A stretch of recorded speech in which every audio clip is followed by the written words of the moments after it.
جس بحث کی طرف آپ حضرات کے اذہان عالیہ کو لانا چاہ رہا ہوں وہ اس وقت پوری دنیا میں فکری اور دینی اور اعتقادی اعتبار سے بے حد اہمیت رکھتی ہے۔ ایک طرف تو کلی یہ بحث، پوری یہ بحث، مکمل یہ سلسلہ گفتگو قضاء و قدر سے متعلق یہ اہم ہے۔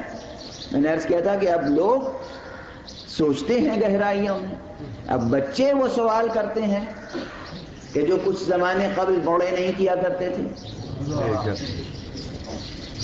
اس کا مطلب یہ ہے کہ فیضان الہی یہ ہے کہ عقل بشری ارتقاء کا سفر طے کر رہی ہے۔ وہ چاہتا ہے کہ اس کے کائنات اور اس کے کلام کے اسرار و رموز کو سمجھو۔ پروردگار چاہتا ہے کہ اس کے کلام اور اس کے کائنات، بنائی ہوئی کائنات کے اسرار کو سمجھا جائے۔ تو سوالات ذہنوں میں اٹھتے ہیں، ان سوالات میں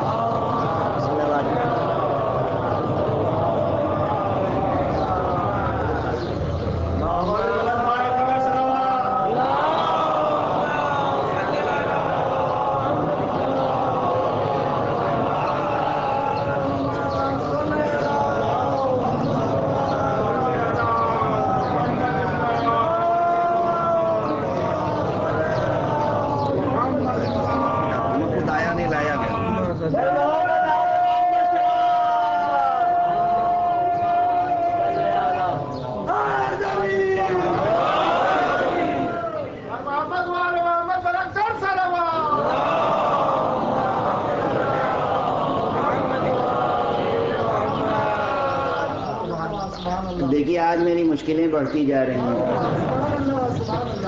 میری آزمائش اور امتحان اور ابتلاء اور پاداش سب آج قضاء و قدر کا تقاضا بن گئی ہیں۔ بر صغیر کے بلکہ پوری دنیا کے مشہور اور معروف اور جلیل القدر عالم اور اسکالر اور مسلمانوں کے ہر دل عزیز قائد جناب علامہ ڈاکٹر سید قلب صادق صاحب قبلہ تشریف فرما ہیں۔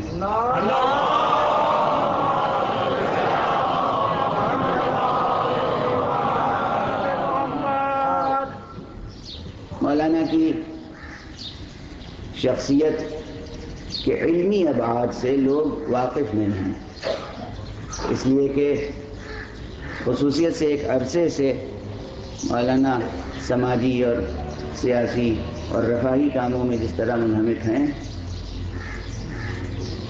وہ بھی وقت کا تقاضا ہے، ورنہ ان کی شخصیت کا علمی بوجھ بہت گہرا ہے۔ بہرحال مجھے ان کی موجودگی سے یہ تقویت حاصل ہو رہی ہے کہ جو کچھ میں گزارش کروں گا اس کی سند یہیں آپ کو مل جائے گی۔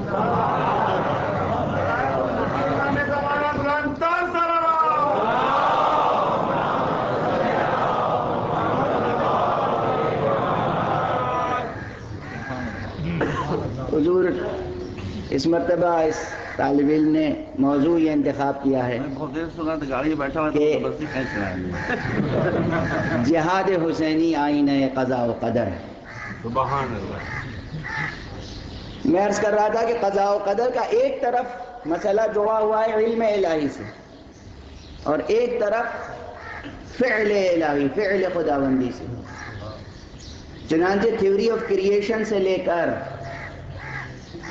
اور مسئلہ آخرت تک یہ تمام مسائل اور ہماری زندگی کے روزمرہ کے مسائل،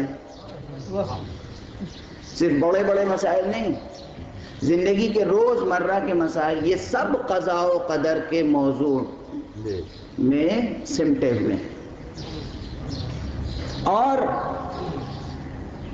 اس موضوع کو زیر بحث لا کر ممکن نہیں ہے کہ ہم تھیوری آف کریشن سے گریز کر کے نکل جائیں۔ چنانچہ سب سے پہلے مسئلہ یہ پیدا ہوگا کہ اس کائنات کو پیدا ہی کیوں کیا گیا؟ کیوں پیدا ہوئی یہ کائنات، ہمیں کیوں پیدا کیا گیا، اور اس مسئلے کو لے کر دوسرے تمام مسائل کے ساتھ قدم قدم پر ذہن انسانی کی افتاد عجیب ہے۔ دیکھیے، عام اگر لٹریری ذوق ہے، میں نے غالباً یہاں 29 ذی الحجہ کی مجلس میں یہ گزارش کی تھی کہ انسان بحیثیت انسان اگر پہچانا جائے غیر علمی اصطلاحوں میں، منطق کی اور لاجک کی اور فلسفی کی اصطلاحوں میں نہیں، تو انسانی خصوصیات کیا ہو سکتی ہیں؟ اگرچہ وہ سب خصوصیات جناب مولانا کوکیساد صاحب قبلہ میں موجود ہیں، آپ انہیں دیکھ لیجئے، سمجھ میں آ جائے گا کہ انسانیت کیا ہے۔